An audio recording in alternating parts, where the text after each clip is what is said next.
And think about the lines that have all three of them, or possibly two out of the three.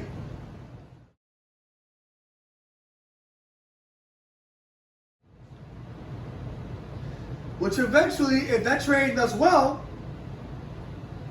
they're gonna have it in the option 2 order. Hey, those 405 cars, hey. Then you got those other, what?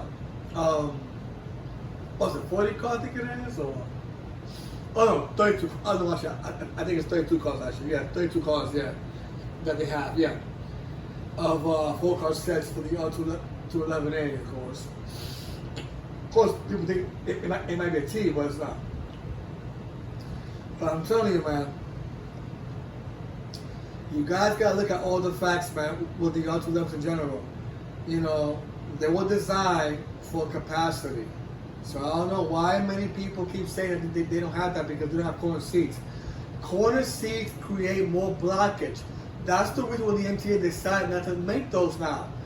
They started with the 211A to see how well it does without that, which is doing pretty good.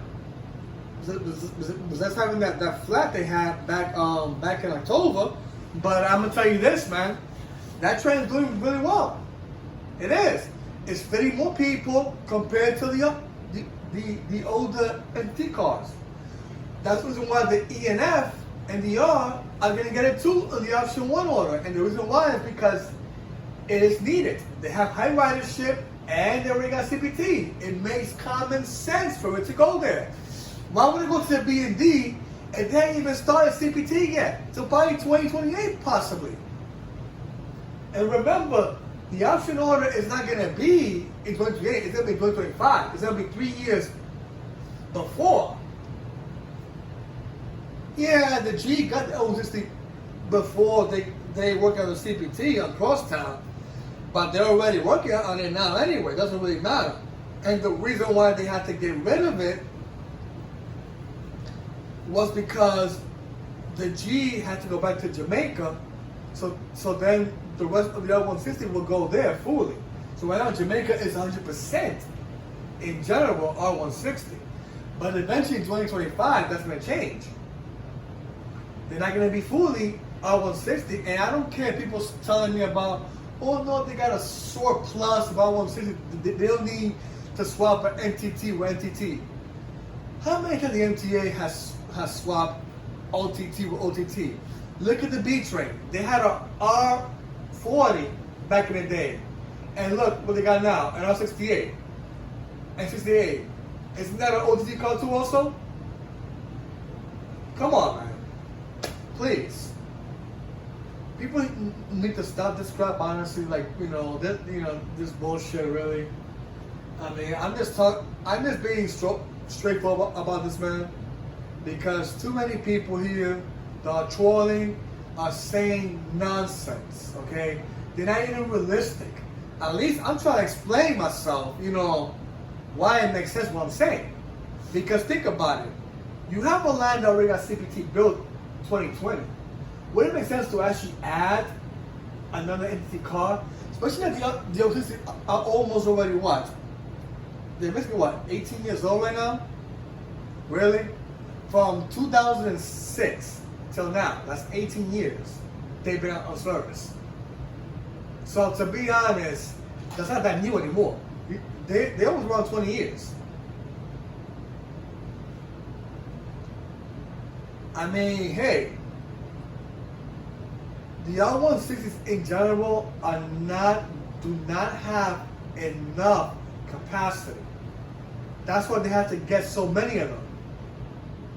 That's the reason. Because it doesn't have enough capacity. So they have to have a surplus of them to make sure of it.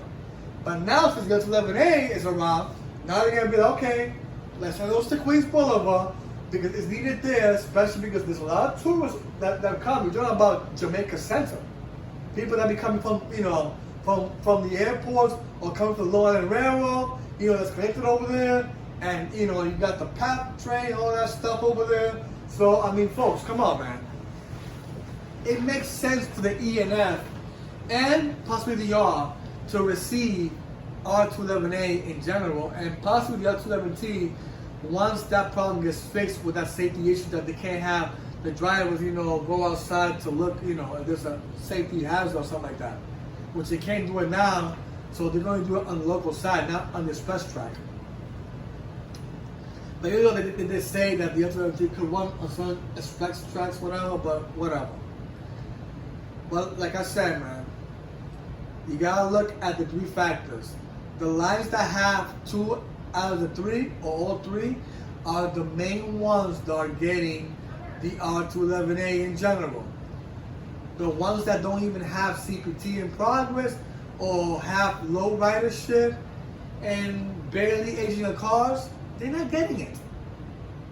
I mean, maybe the D train, yes, but the B, no. Because if Coney Island is not getting a new train till probably 2030s, there's no way in the world the B train is going to get it, because they're not special, okay? People keep thinking the B is getting it, they're not getting it. They won't. They're going to get almost 60. They're getting hand-me-downs again, folks. I don't care how nobody sees it. Coney Island is not receiving any new cars till the 2030s once the R268s arrive, okay? So the Coney Island is going to wait another decade or so to get it. Remember, the R68, 68A, they could pass 40 years anyway. They're good trains. They can last longer than possibly even the R46. Well, it was almost 50 years now anyway, and barely. So, I mean, come on, man. And you were talking about the R46, all of it hang to Coney Island. Coney Island is only probably maybe half of that. The other half is probably going to be on long-term storage for retirement preparation. That's what the MTA does. They're not going to get all those trains over in Coney Island. Doesn't make any sense to have oil positions over there. That's going to cause a whole surplus of trains there.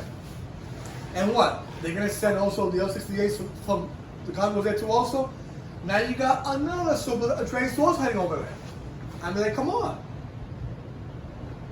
I mean, these trolls be coming with all this crap, man. All these predictions and assuming all this. Like, I mean, like, damn. Just look at the logic, folks. CPT, high ridership, aging of cars.